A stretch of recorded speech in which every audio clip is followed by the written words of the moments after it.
Hello and welcome to the Vet Blast podcast. I am your host, Dr. Adam Christman, Chief Veterinary Officer here at Fetch DVM360.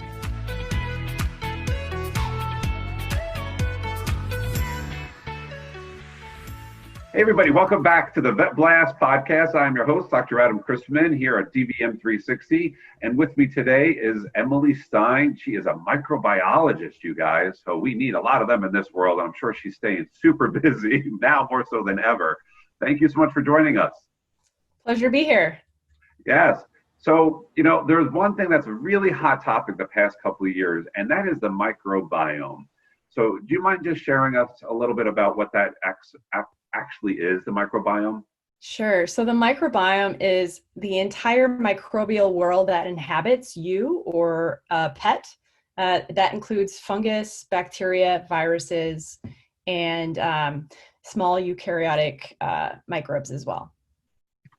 And, you hear about this a lot. You hear about prebiotics, you hear about probiotics, postbiotics. What do we make sense of all of that? What does that mean? Yeah, I'm having to keep up with the trends too. So probiotic traditionally is the microbe itself that's being consumed or applied or administered to someone for the prevention, usually, perhaps the treatment of a certain disease state. It's usually a transient association, particularly with gut health. The majority of the clinical studies have been done in human and in dogs that I'm aware of. Some have been done in the oral cavity as well. Prebiotics are different. So it's what nutrients you feed that actually feed the bacteria, not the host, for the benefit of the host. And then symbiotic is where you take a probiotic living organism plus a or several prebiotics, and they work together to really maximize some benefit. And then, the waste products of some probiotics now are, used in the treatment modalities. So, the list is long. And you do work on the human and on the animal side too? Correct. We first started about 12 years ago on the human oral microbiome. And there we realized that the fastest way to, let's say, whip the bacteria into shape were actually through a prebiotic approach instead of a probiotic approach, because the mouth is already occupied by the microbiome. And so a probiotic is less effective because it's not going to really gain residence in the mouth because it's being excluded by all the inhabitants. So we realized really quickly that the fastest way to create change that we wanted to see in the human mouth, which is now translated to the dog mouth, is through prebiotics. Okay, prebiotics. And when you hear the phrase like dysbiosis, what does that mean? Dysbiosis is something I actually learned about when I was a rheumatology research fellow. And it happens to be like a lot of patients with chronic inflammatory diseases, and this can translate even to mice, by the way, not just on the human side of things. You get too many microbes that are correlated with inflammation and cause a lot of, or associated with tissue destruction and things like that, and not enough or insufficient levels of beneficial microbes that really help keep the immune system in check and the tissue healthy. Yeah, I see that so many papers are talking a lot about that. They're talking a lot about that in nutrition with animals, both in large and in small. So you talk about ruminant animals, it's a big thing, I'm sure, right? Huge. Cattle, right? Yeah. And going back to the oral cavity, it's got to be tough to determine what's the good bacteria versus the bad bacteria that's in the mouth, right? Yeah, we know probably the most right now of anybody in this field, because we're looking at cats and dogs and humans and horses, and we're trying to learn who is good, who can be good, who often is bad, and who, because it's kind of like people, Yeah. just because no one walking around is entirely bad all the time, right? So it's all about learning behaviors, learning how they respond to certain stress, learning what they secrete and how that can cause downstream effects. Yeah, and the classic error that I think of is below the gum line in dogs and cats. There is just so much plaque and tartar that build up in there. What are some things that we can do as both veterinarians and pet parents, or is there anything that you would recommend? Yeah, I mean, honestly, the biggest thing is diet, and that's the biggest driver of who and predeterminant of who lives in the mouth and below the gum line. Hopefully dogs and cats eat a fairly diverse diet, and that will help diversify the microbiome of the mouth and below the gum line. And then the second thing to do is to hopefully hydrate your pet effectively.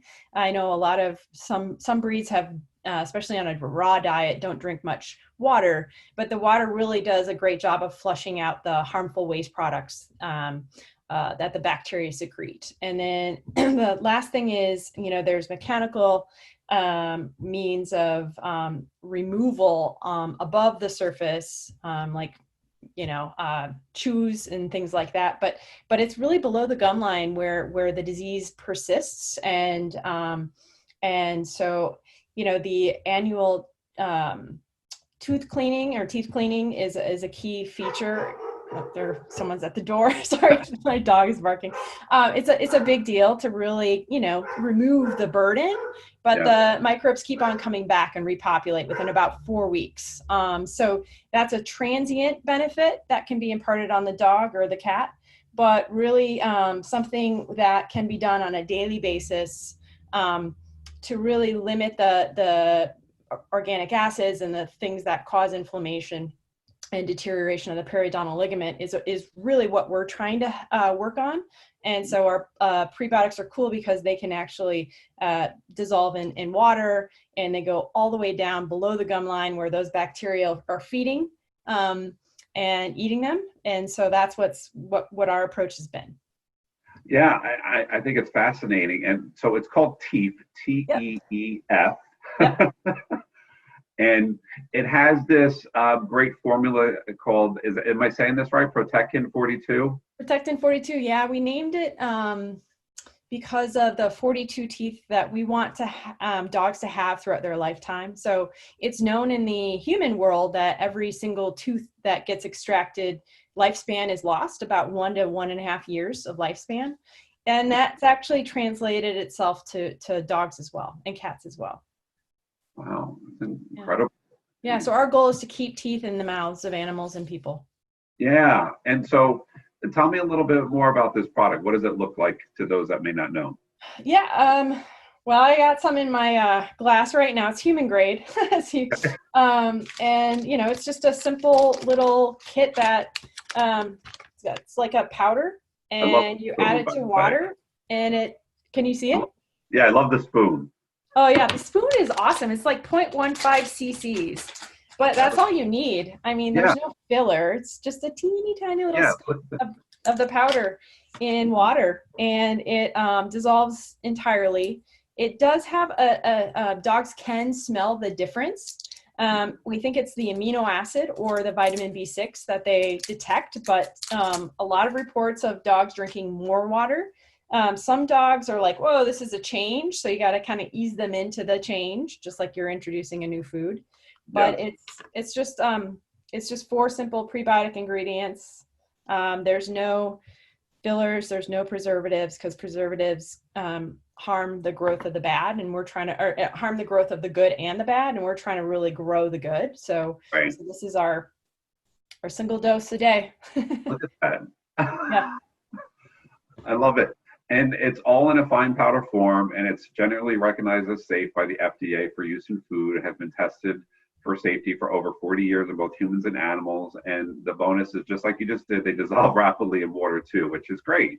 Mm-hmm. So I got to tell you, like I was telling you, I was fortunate enough to have my 4 dachshunds that love it too, and don't really notice the difference. I think me as the dog that I've noticed is that the color of the water bowl is a little bit, like you said, a little different color, Yep. just like yellow. But it makes sense as they're moistening and lapping up water, they're also like cleansing the oral cavity at the same time. Mhm. Who would have thunk, right?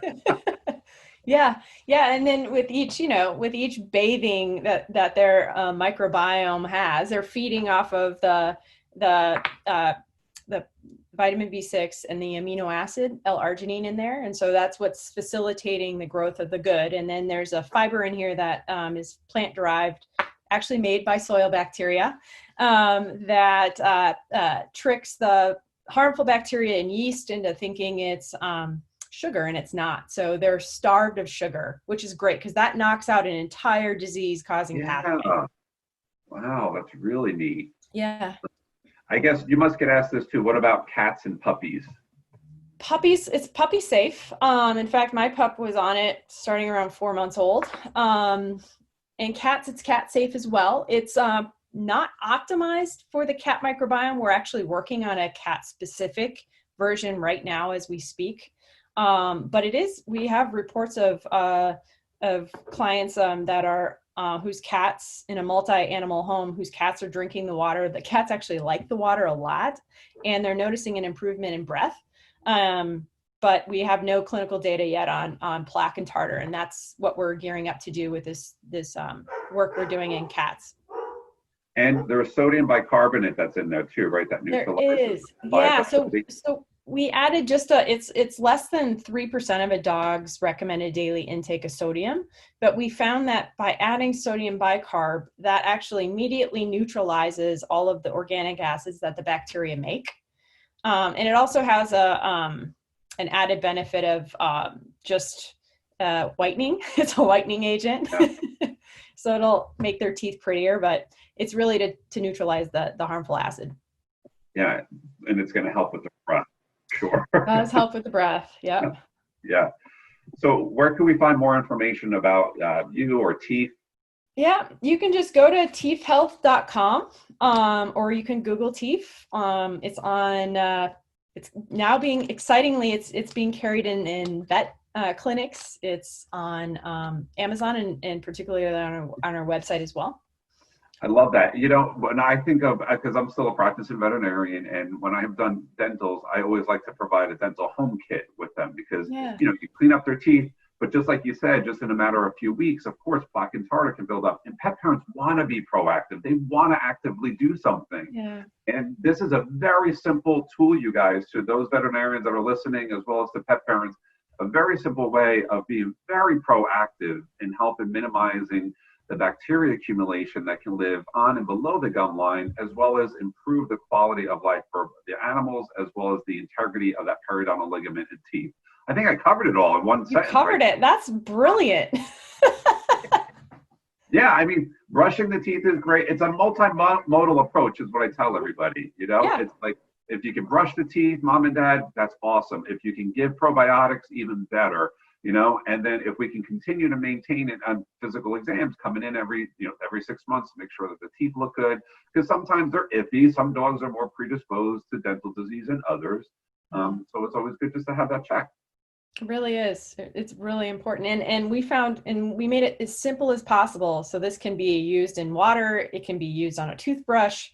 And the other thing I love about that too is the fact that it's a little bit goes a long way, you guys. Yeah. You don't need much. That's why when the spoon came out, and I was like, oh my God, it looks like it belongs to a minion because it's so little. I love it. I know. It's like it's teeny tiny. Right. I love it. If someone was to create a pinch, I think that's what you just did. That's a pinch. Yeah, it's like a pinch, exactly. But this is the dose. We did a ton of dosing studies, and a Great Dane and a Chihuahua get the same dose because the Chihuahua doesn't drink as much water and has a ton more bacteria in its mouth than a Great Dane. So true. Emily Stein, thank you so much for joining us today. It's a pleasure. Thank you. My pleasure. And thank you to everybody listening out there on the Vet Blast podcast. We will catch up with you next time. Remember, stay awesome. Take care, guys. Thank Thank you for listening to the Vet Blast podcast with me, Dr. Adam Christman. Tune in next time. Remember, take care of your animals and always stay pawsome.